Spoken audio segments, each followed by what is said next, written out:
Welcome to the Toffee Blues, your source for all things Everton, and welcome to the live instant match reaction to Aston Villa 0, Everton 0, Everton Labour 2, a pretty dour 0-0 draw, which means very little in the grand scheme of things to us.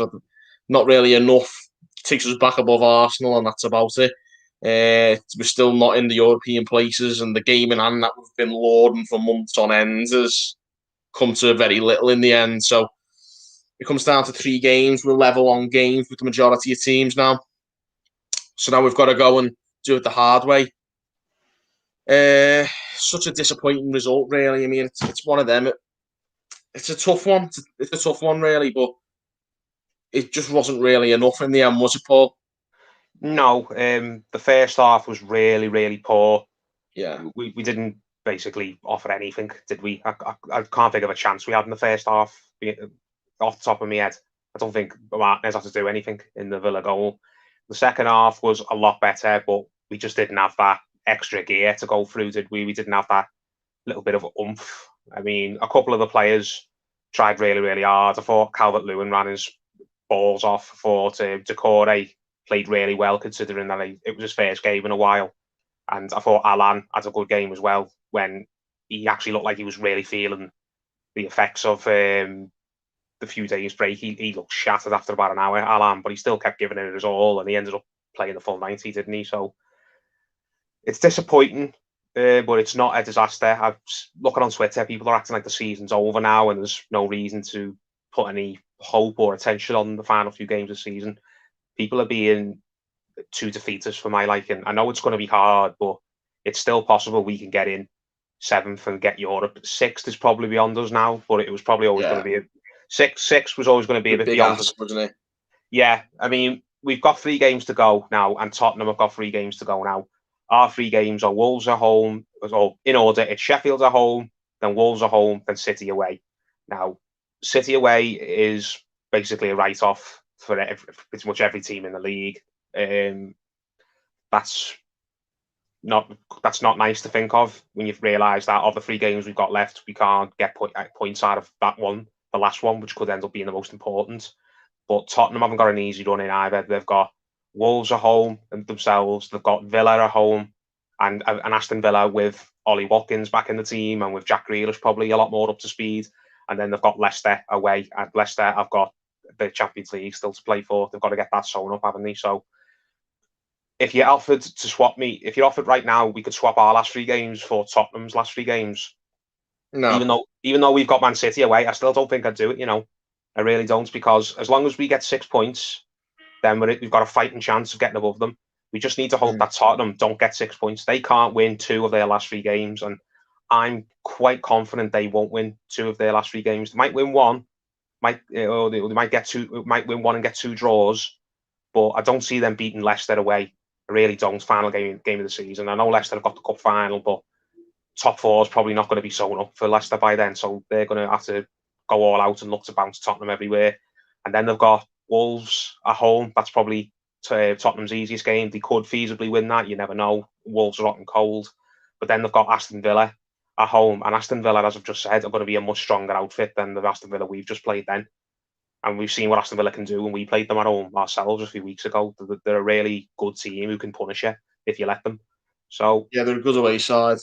Yeah, so the 1 point there tonight, it's disappointing, but it's not a disaster. I said a few weeks ago, not a few days ago, when we last did the post-match, I said, would you take a point? And you said no. And I was of the mindset a point wouldn't be the worst result in the world, and I still stand by that now. It's a point gained for me. I know some people are going to view it as 2 points dropped, and it probably is, considering that it is.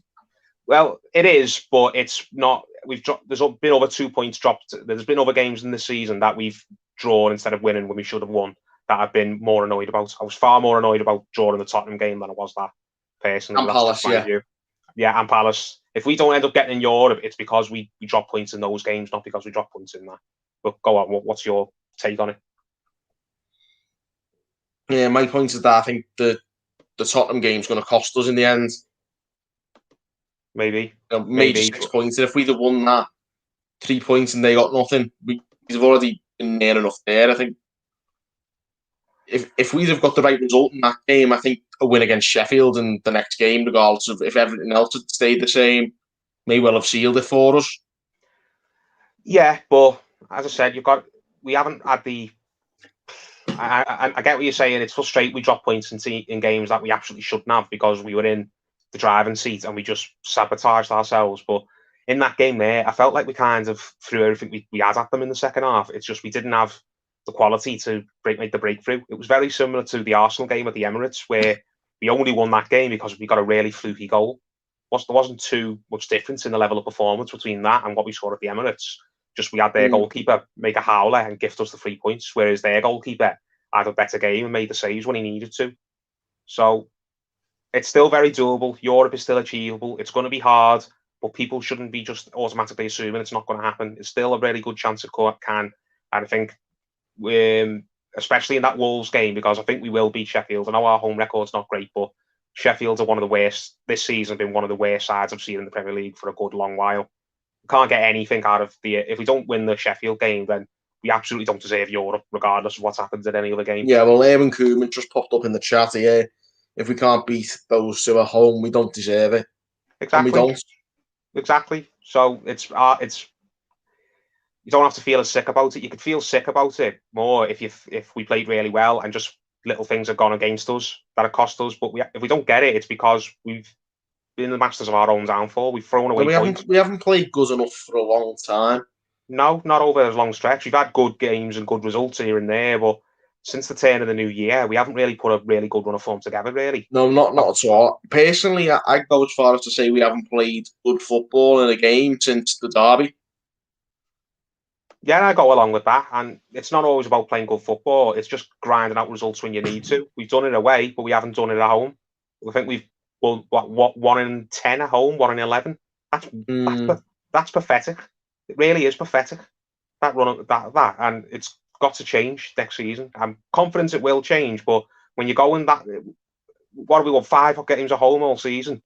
When you're winning 5 games at home all season, you've got no right even finishing in the top half of the table. Never mind chasing Europe. So, it's disappointing, and I'm like everyone else. It felt like the win was there for us because Aston Villa offered nothing in the second half, especially that fella they had up front. Davis was absolutely crap. Grealish came on for 20 minutes and did largely nothing.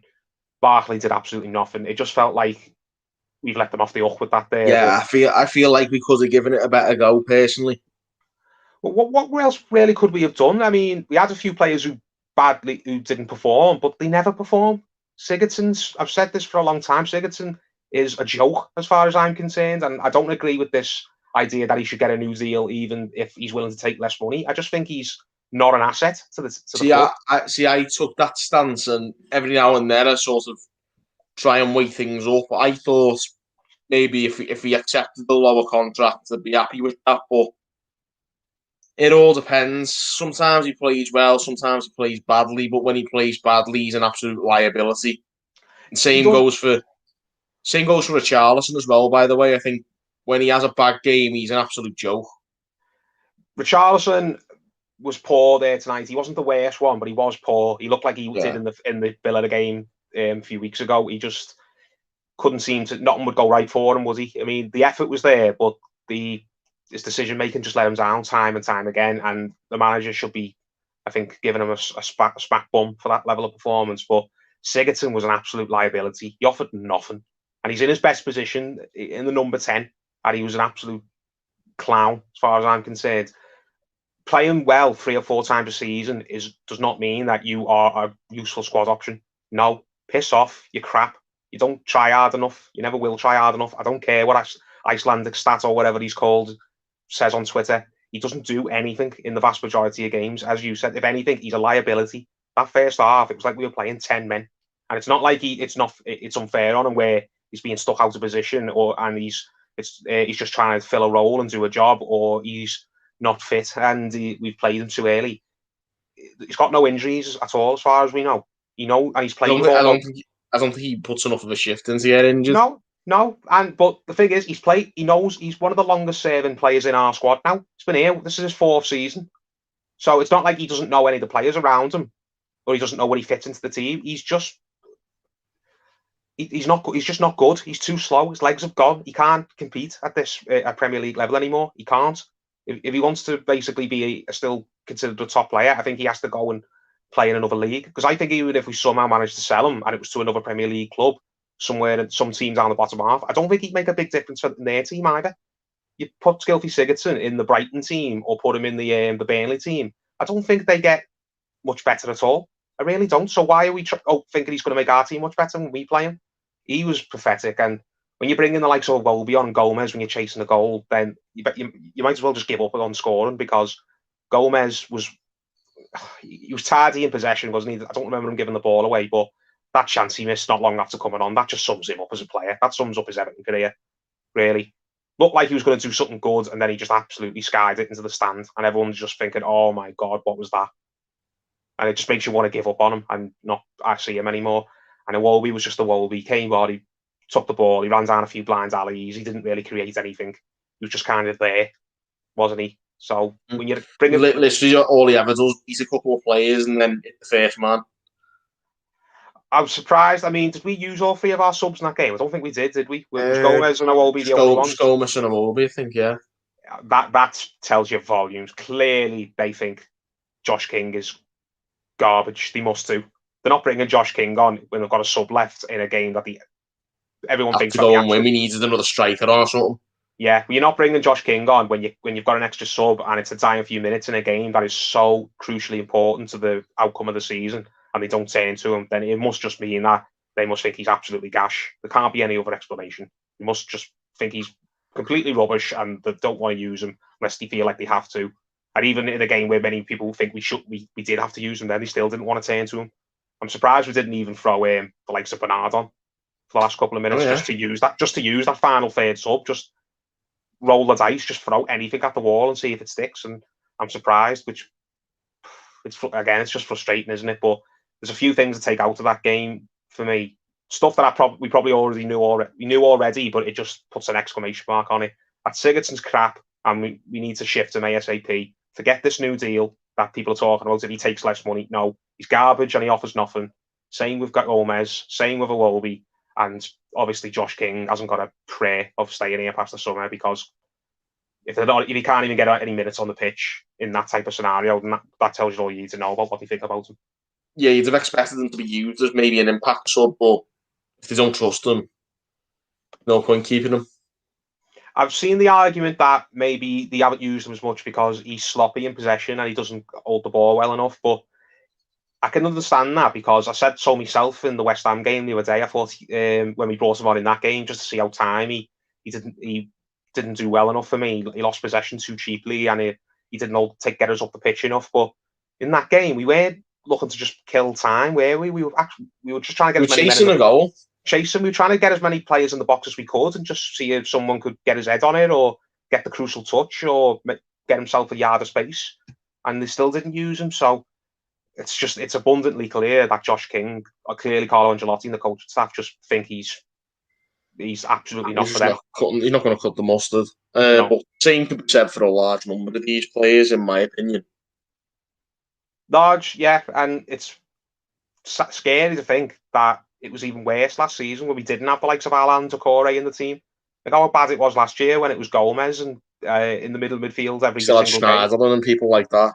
Schneiderlin, and we had Bernard starting, and might be harsh on Bernard, but Bernard isn't a good player when you start him. He doesn't really make an impact. So we have made steps forwards regardless of what the final result is at the end of the season, whether we get Europe or don't. We have gone in the right direction. But when Europe is there for you to take, but it's so tantalisingly close. And as much as we all want away days, it would just be a punch in the gut if we don't get it, isn't it? But it's still possible. I don't want to get people all saying, "Oh, that's it now, it's over." It's not over. It's not over. We just beat Sheffield, which we should be doing, considering they're relegated and they're absolutely terrible. And we'll have fans back in the stadium for Wolves. I'm quite confident that we can get a result there, because the fans will come in and make a difference. And Wolves' season's effectively over, and we've still got something to play for. So I am confident we can get 6 points out of those 2 home games. And if we can get anything out of City, then it's a bonus. But even if we get 6 points out of our last 3 games, I still think there's a very good chance that'll be enough, because Tottenham were going to need 6 points to finish above us, and with their last 3 games, I think Tottenham would do very well to get 6 points out of them. Okay, so with that in mind, I mean, how do you think we have to take a bit more of an attacking approach in those 2 home games? Because I think it's horses for courses, isn't it? You know, we've got to go for it now. I think we do take an attacking approach in home games, and that's why we haven't been winning them, because we're not good enough going forward. When we're at home, the emphasis is on us, and we're not good enough to break teams down unless we've got James Rodriguez fit and when Richarlison's in form, which he hasn't been for most of the season. So I think we just have to go and play our game, and if we play our game, we should have more than enough to beat Sheffield, and hopefully when we've got the fans in the stadium, that will make the difference against Wolves. So I wouldn't be saying, no, we just have to go at these teams and play kamikaze, because we don't want to get it on the break, do we? But it's not like in these home games we've been losing them just because we haven't been attacking enough. If any, it's just because our attacking's not been, the quality's not there. It's not because Rodriguez is not fit and Richarlison's. I'm surely not the only one who sees this when we try and move the ball forward. I feel like there's absolutely no cohesion between our players. Sometimes I feel like no one knows who each other is. Sort of, because Decore and Alan are still relatively new, aren't they? They've only been here less than a season. And Richarlison is a very selfish player who tends to just do his own thing. It annoys me that when he gets on the ball, he never gets up and looks for a pass. He never looks to play Calvert-Lewin in. I don't think there's any sinister reason behind it. I just think he's a greedy bastard, Richarlison, and that's why I don't like him playing as a striker up front with Dom. I know I've argued with Terry about this and other people who think that he does suit playing centrally, but I don't think he does, because he doesn't link up well enough. His link-up play is not there. He has to put him out wide, where if he does take a heavy touch, then he can still get away with it. He's not going to have a defender on him straight away, taking the ball away from him. If you play him out wide, then he can take people on and look to run them down the line and get support. Whereas when he's up front on his own, he needs to do a lot more selfless work, and he's not a selfless player. He's just not. So I don't know. I get what you're saying. It's all just too samey and slow, isn't it? But that's what you're going to get when you've got crabs like Sigurdsson playing regularly. When you've got players like Iwobi. I just find like our players don't move off the ball. I feel like players are all standing 5 yards apart, like just waiting for an easy layoff. Because they're lazy. Or because they're too stupid enough. They haven't got the game intelligence. In Iwobi's case, I don't think he's got the game intelligence. He's a dope. He just stands there and waits. And when you're Sigurdsson, it's because he's lazy / he hasn't got the legs to move around, because he's so slow. But I've seen even the likes of like Decore standing right next to Alan when he'd like to think he'd spread out a bit. Fair. That's a fair point. But to be fair to Decore, he's not strictly an attacking minded player, is he? He's a player who's got to kind of be here, there, and everywhere. So he might not want to commit himself. He might not want to make a run because he doesn't get the ball and we lose possession, and then suddenly he's completely out of where he should, his area, and then he's leaving Alan to basically stop the break on his own. So that's fair, but it shouldn't just be Decore's job to move around. Alan's going to be the sitter. Decore needs to get forward when he can, but I understand why he might be reluctant to make a run, because if he doesn't receive the ball and the ball gets intercepted, they're away, and then suddenly he's caught up the pitch, isn't he? But I think it's that risk versus reward sometimes. Is that an issue with players not trusting the teammates enough? I would. If I was me, I mean, if I was on the pitch, I don't want to keep going on about him because it just sounds like I'm obsessed. But I wouldn't trust Sigurdsson. Most times he loses the ball. I wouldn't trust Richarlison unless Richarlison had acres of space, because if you're going to give it to Richarlison, there's a very good chance he's just going to end up running himself into trouble because he won't pass it. And I wouldn't trust Iwobi, because the same thing with Iwobi. He'll run down a blind alley, get himself marked out of the game, and then suddenly he's got no one to pass to. So I think if I give it to him, there's a very good chance that this moves. What I mean is, you're an Alan, or you're a Decore, or you're a defender who's trying to bring it forwards, and you're looking up thinking, who do I give this to? Your option is either lump it up to Dom and hope he can get his head on it, or pass it to the likes of Sigurdsson or Richarlison or Iwobi or whoever it is, and think there's a very strong chance this move's just going to break down. I give it to him because he's either too slow, or he's too selfish, or he's too dopey to do anything with it. Yeah, it's one of them. I mean, I know the season isn't necessarily over because we've still got it's like you said before, it's still very much doable. But I just don't enjoy watching these games. No, I don't. I am ready for the season to end, honestly. Like, I am so mentally exhausted after putting myself through 90 minutes of it every It's just time. These post matches, I'm near falling asleep because I've expended all my energy on watching these games. I think everyone in general, even if we were in Europe, guaranteed. Like, let's say we were on 65 points, and you knew no matter what happened now between now and the end of the season, we were going to finish a European place. I still think we'd all be bored and wanting the season to end. It's just been one of those years. Everyone is fed up with football and its current state, with the empty stadiums and the commentators as well. When you don't have to stay, when the stadium's empty, you notice the commentators a lot more and the absolute dribble that they chat. Oh, I know. Because that's all you could focus on. I think everyone's just had enough. They really have. They've had enough of the stupid pundits in the studio making clueless observations. They've had enough of commentators chatting absolute wham, saying this is a foul, or I can't believe that's not a foul, when there was nothing wrong with it. There was a part with that Andy Hinchcliffe's He's a weapon, him, isn't he? Yes, and Everton fans messed around with his misses. They must have, because the amount of times he was just shitting on us there. There was a part. There was a moment in the game where Grealish was looking to break into the box, and Decore put his arm across him, and he didn't even push him. He just he knocked him with his elbow by accident. Yeah, and Andy Hinchcliffe was making out like he basically rugby tackled him. He's just like, "Oh mate, shut up." Do you know what I mean? He just does personal annoyance now is obviously with the lack of crowd noise. You just hear players screaming constantly. It just goes back to what I was saying. Everyone's just had enough. With no crowd there, there's no atmosphere. With no crowd there, you notice the idiotic punditry a lot more. And with no crowd there, you notice the players falling around screaming when they're trying to get a free kick that's never a free kick. Everyone's just had enough of football in this current guise. And I normally love international tournaments, honestly, especially the Euros, because it just feels like I don't even necessarily support England. I'm not one of these supporters, but I just like watching all the world's best players coming together and playing each other in the same tournament. I love the idea of seeing Lewandowski for Poland going up against Spain, against Sergio Ramos. Do you know what I mean? Or I love the idea of Harry Kane for England going up and playing the likes of Ruben Dias. Yeah, I love international football. It's a lot more colourful. I know a lot of people take a big dump on international football, but I actually love it. The other thing I love about international football is it doesn't bring me the same, because I'm not like you, mate. I'm not a completely fanatical England fan. As it doesn't bring me the same nerves and the same anger that supporting Everton brings me. No, but the point is, normally I love international football and I always get banged up for international tournaments, no matter who's in it. But this season, I think I'm really going to struggle to watch it in the summer. I've just had enough. When this season finishes, the league campaign, I just want to switch off from football, at least physically watching it with my eyes, like a physical game.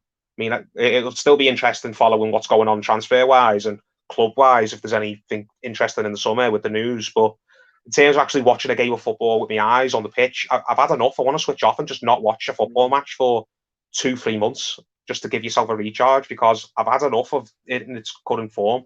I know it's not anyone's fault. Everyone wants to get football back to normal as quick as they can, but it just feels like I've given it all. I've had all I can take now. Just get this season over with and just football go away for a little bit and don't come back until you're back to normal. I mean, the no fans isn't helping, I don't think. But I think personally, if it's watching Everton that's doing it to me, it's just watching us play as horrifically as this. I didn't mind it when we were playing better football. And that goes back to my point. Even if we were doing better than we are currently, even if we were winning games and we were higher up in the table and there wasn't so much to be frustrated about, I still think I'd be fed up, because I wasn't enjoying it as. I know the early months of the season were great when we went on that really good winning run. I think we won like the first 7 games, didn't we? It was enjoyable, but I didn't enjoy it even 50% of what I would have if it would have been in a normal season. So it's sucked away a massive percentage of how much I enjoy just the sport. I've had enough of it. I've been getting into other sports a lot more, for sports that don't necessarily hinge so much on the atmosphere in the stadium. Like, I've got into things like snooker. I've got into things like MMA.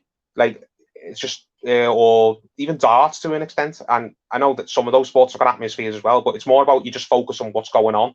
Like individual sports, team sports, it just doesn't feel the same without an atmosphere there and with fans cheering them on. I've gone all around the houses, but I've just had enough of football currently. Just get the season over with and just go away football for a little bit. Yeah, I just think for me, it's all about Everton really and how poor we play. And I'm not like bashing defensive football because I think we've been very effective playing that way. I actually think the real problem is I'd like us just to see our team work a bit harder. I don't think our team's playing hard enough. I know maybe that's down to the nature of the season. I don't know. No, it's not, because a lot of the culprits were not working hard enough last season and the season before that. The likes of Sigurdsson, the likes of Iwobi, the likes of Gomez, the likes of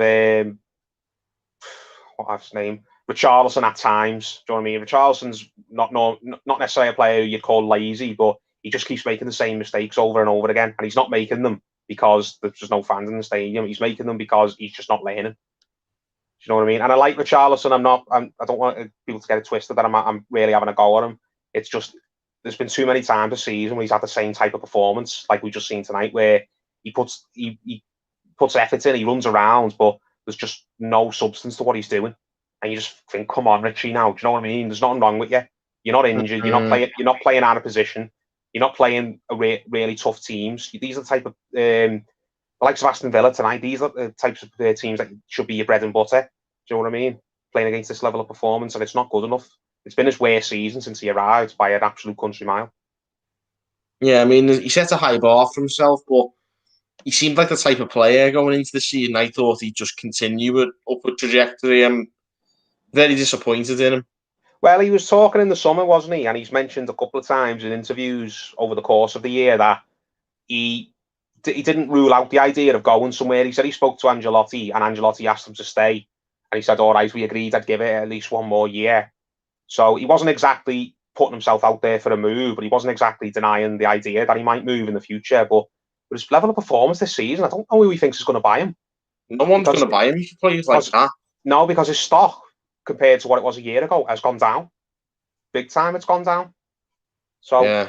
If Charlton's still in his mind thinking that he can do better than Everton and that he's going to have to sniff around for a bigger club, I don't know who he thinks is going to come in for him when he's been putting in these types of performances.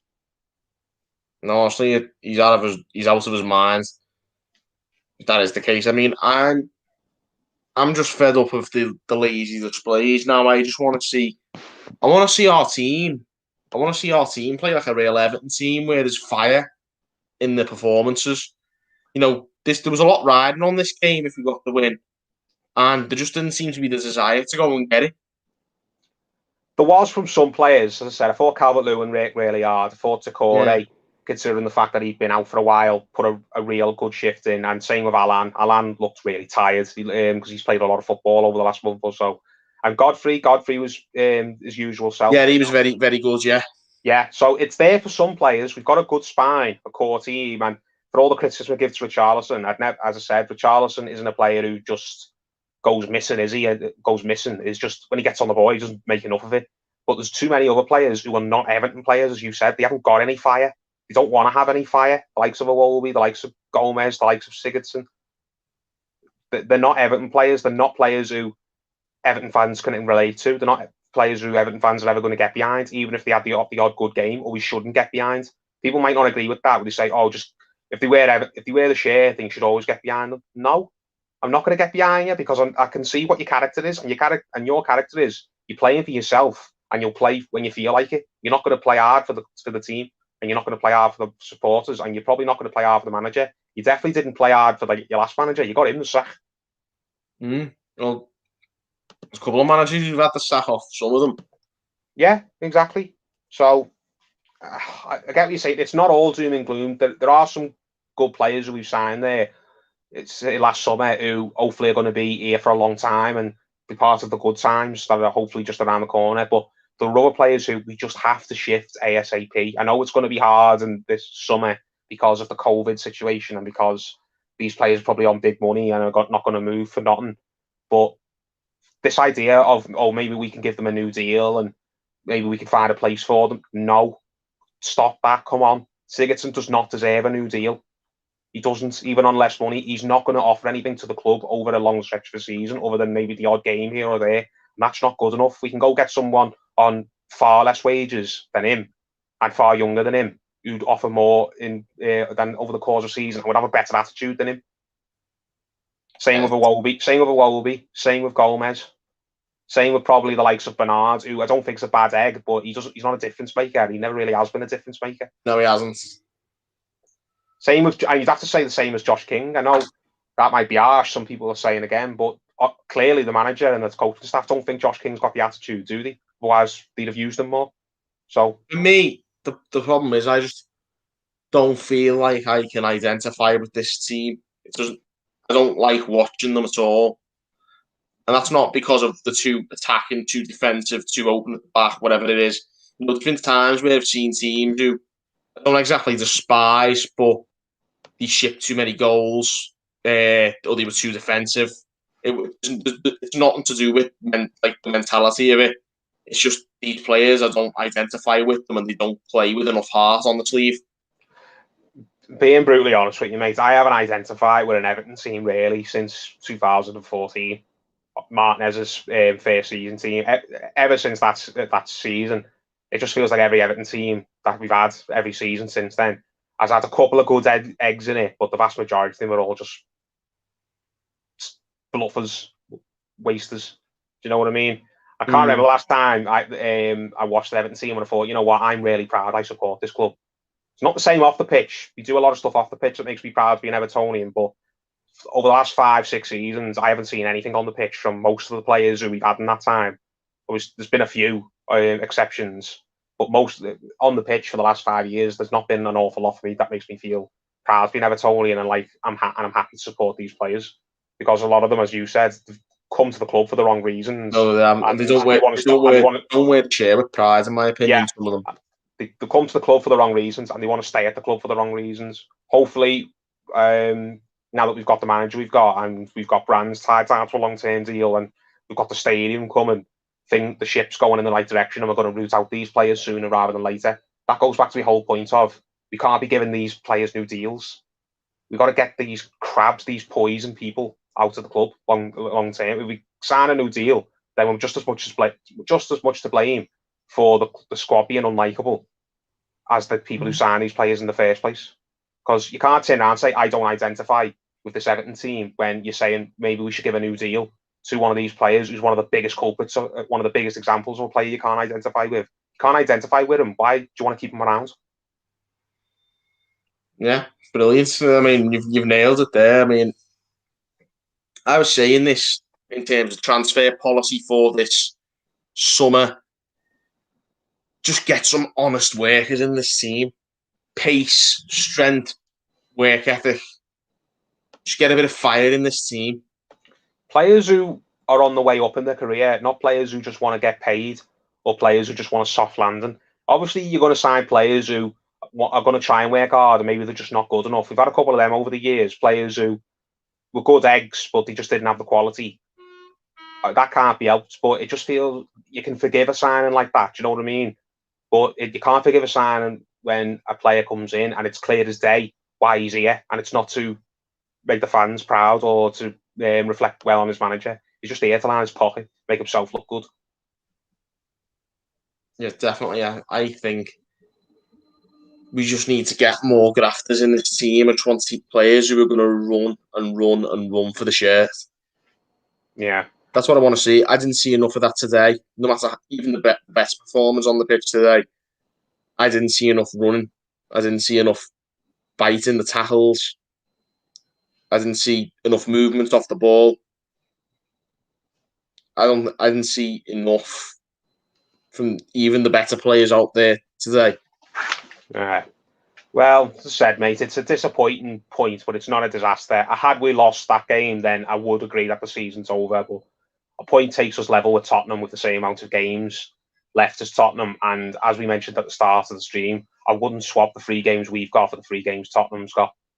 Personally, I think we'll find it easier getting 6 points out of our 3 games than they will out of theirs. So I want to sum this up because my phone's battery is going to die soon. But basically, we just have to get 6 points out of our last 3 games, or more than that if we can. It's going to be hard going away to City, but get as many points as you can out of these last 3 games. I just hope Tottenham don't get 6 points. If they get 4 or 5, then we still should be finishing above them. If they win 1 and draw 2, or win 1, draw 1, lose 1, we should still be finishing above them with 2 wins and a loss, or 2 wins and a draw. Yeah, well, got to see what happens now. It's whatever happens, roll on the summer and roll on next season. In my eyes, let's just get this done now. Yeah, we'll wrap it up there anyway, because as I say, watching Everton's been exhausting me to the point where I can only manage about half an hour of live streaming afterwards before I fall asleep. So yeah, I might have an early night. We'll call it at that, guys. Thank you for tuning in. Thanks for getting involved with the comments, and subscribe for more content. Hopefully, Everton will put in a performance next time. That'll give me a bit more energy to do a longer stream. You never know, but we'll wait and see. Sheffield United up next on Sunday. Fingers crossed. Let's see how we get on. Until next time, guys, thank you for watching on the Toffee Blues.